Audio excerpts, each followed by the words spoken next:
هو احنا ازاي ممكن يبقى في حاجة مضايقانا وبالرغم من ان في حاجة مضايقانا ان احنا نبقى كويسين؟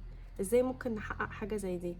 هي حاجة ممكن تتحقق فعلا لما ايه يحصل؟ لما نظرتنا تجاه الحاجة اللي مضايقانا دي تتغير.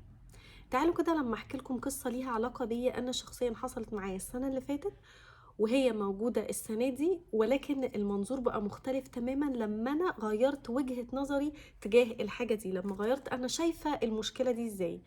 السنة اللي فاتت في شهر 11 أو شهر 10 أنا دايما بحب أشتري الكالندر بتاعتي اللي هي الحاجة اللي احنا بنعمل فيها جورنالينج كل يوم، اللي هي المذكرة بتاعتنا اللي بنكتب فيها بتاعت السنة، يعني اللي بنكتب فيها بقى المواعيد بتاعتنا، بنكتب فيها مشاعرنا اللي بنكتب فيها.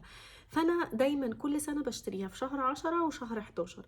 فانا جيت بقى السنه اللي فاتت في شهر اخر شهر 10 كده ما اشتريتهاش وفضلت قاعده عادي. وبعدين لاحظت حاجه بقى فيا متغيره تجاه جوزي. لاحظت ان انا ايه يعني متضايقه منه. مشاعري مش يعني مش كويسه ناحيته، مع ان عم بقعد افكر طب هو هل في حاجه حصلت؟ لا مفيش حاجه حصلت. طب هو انا ليه حاسه الشعور ده؟ هنا بقى يجي اول حاجة عايزة اقولها لكم من القصة دي، ان احنا نقعد نتكلم بقى مع نفسنا. اتكلم، مش مثلا اقول هو في حاجة حصلت، لا مفيش حاجة حصلت وخلاص كده، لا اقعد بقى اتكلم مع نفسي. اجيب الكالندر بقى بتاعتي واكتب فيها، اشوف هو إيه اللي مضايقني، ايه الشعور اللي انا حاساه. انا حاسه بشعور دي، طب ليه انا حاسه بشعور الضيق ده؟ عشان انا واقعد افكر. الحاجه مش هتبقى واضحه من الاول، محتاج ان انت تفكر مع نفسك كويس وبهدوء. ليه انا حاسس بشعور الضيق ده؟ اكتشفت ان انا عايزه حاسس بشعور ان انا متضايقه وكده، عشان انا عايزه احس بالاهتمام. بايه بقى الاهتمام اللي انا عايزه احس بيه؟ بان هو يعرف لوحده ان انا عايزه الكالندر ويروح يشتريها لي، لان انا كل سنه بشتريها وكل سنه بقول ان انا بحبها وان انا عايزه اجيبها. طب ليه بقى هو ما يفتكرش كده مع نفسه ويروح يشتريها لوحده؟ فكنت قاعده زعلانه قوي. بعدين لقيت قلت لنفسي ايه، طيب ماشي. طبعا احترمت مشاعري واحترمت شعوري ان انا متضايقه وان انا عايزه احس بالاهتمام. ولكن هنا بقى يجي عقلنا بقى، مع نوع العقل مع الاحساس. عقلي هيقول لي ايه؟ طيب هو هل الشعور ده مش بيوصل لك باي طريقه غير بالطريقه دي؟ يعني هو انت محدده بس الطريقه دي اللي يوصل بيها الشعور؟ لا، بيوصل بطرق تانية كتير. طيب تمام، طب ما هو بيوصل بطرق تانية كتير، انت ليه محدده الحاجه دي بس اللي هيوصل بيها؟ ولو ما وصلش يبقى اذا الغي كل حاجه حصلت قبل كده. فلقيت ان انا لما اتكلمت مع نفسي شوية لقيت ان هو تمام، خلاص الموضوع ابتدى يقل شوية. وبعدين بقى قلت لنفسي طب تعالي هنا بقى، هل انت فعلا لو جابلك الكالندر بتاعتك بتاعت السنة دي هتبقي مبسوطة؟ وبعدين فكرت شوية لقيت ان هو لا، مش هبقى مبسوطة. ايه ده؟ ليه؟ لان انا هو لو جابها لي هينقي شكل على مزاجه مش على ذوقي انا، وانا الحاجات دي بتفرق معايا جدا. تاني حاجة هو ممكن يختار أصلا حاجة مش مريحة بالنسبة لي، نوع مثلا مش مريح بالنسبة لي، ورق مش مريح، مش هيجيبها مثلا الباكج فيها حاجات معينة أنا ببقى عايزاها ممكن هو ما يجيبهاش بالطريقة دي. فهو كده هيجيبها لي حاجة أنا ممكن تضايقني أصلا. يعني اللي كنت فاكرة إن هو هيسعدني ومسبب لي شعور خفي، أنا مش عارفة إن الشعور ده موجود، شعور خفي بإن أنا متضايقة منه، طلع إن هو أصلا لو حصل أصلا مش هيبسطني، أصلا مش هيسعدني. قيس بقى على ده حاجات كتير في حياتنا ممكن نكون فاكرين ان هي هتسعدنا وهي اصلا مش هتسعدنا، حقيقتها مش هتسعدنا. بعد ما ادركت الشعور ده مع نفسي قلت بقى ايه، طب خلاص انا هروح انا اجيبها لنفسي. وفعلا رحت خرجت مع صحابي فطرنا بره، وبعد ما فطرنا بره رحت عديت اشتريتها انا لنفسي. وقعدت بقى انقي الشكل اللي انا عايزاه، وقعدت اقول لي يعني هو برضو احساس الاهتمام ساعات لما احنا بنديه لنفسنا بنتبسط اكتر بكتير لما بيجيلنا من بره. والله ساعات كتير بتحصل. رحت بقى جبت الكارت وكتبت لنفسي فيه كل سنة وانتي طيبة يا جوجو، انا بحبك قوي.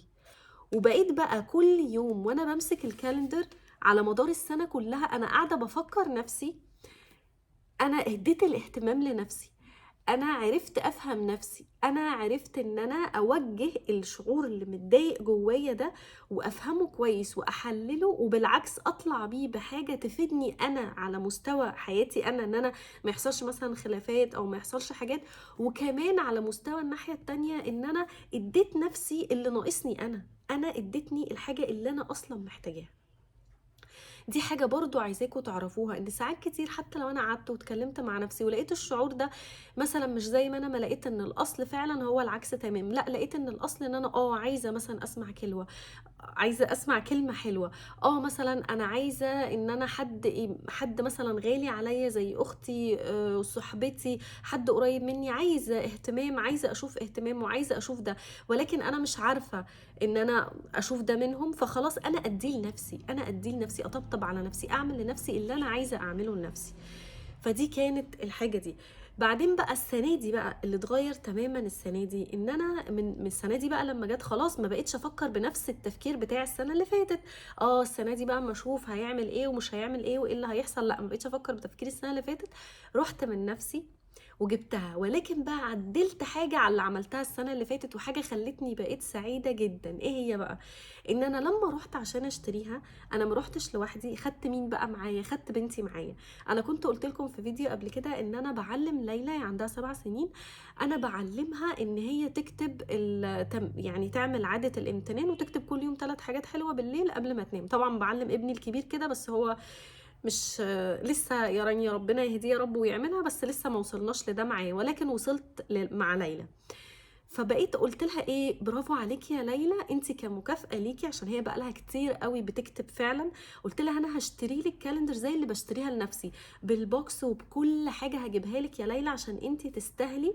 وبعدين لقيت نفسي لما فكرت قلت ايه ده، الله، طب ما اعملها انا وليلى عاده، مع انا وبنتي عاده مع بعض، نعملها كل سنه ننزل نشتري الكالندر مع بعض. وفعلا نزلت انا وليلى، ليلى عندها 7 سنين، كواليتي تايم اهو، نزلنا لوحدنا، رحنا نقيناها مع بعض، وانا قعدت انقي الشكل اللي عجبني واللي مريحني، وهي قعدت تنقي الشكل اللي عجبها واللي مريحها، وكانت مبسوطه جدا بالخروجه دي.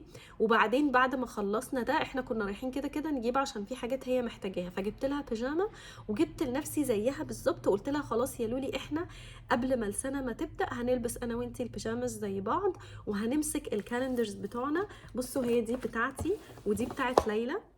انا اخترت شكل البحر عشان ده بيريحني قوي، هي اختارت شكل باربي عشان ده اللي هي بتحب باربي، طبعا هي عندها 7 سنين. وعلى فكره ده مش اعلان ولا حاجه خالص، انا مش بعمل اعلانات اصلا، ده هي ده اللي انا جايبه لنفسي انا وليلى فعلا، انا بس بشارككم حاجه يعني من حياتي عموما، مش بعمل اعلانات ولا اي حاجه خالص.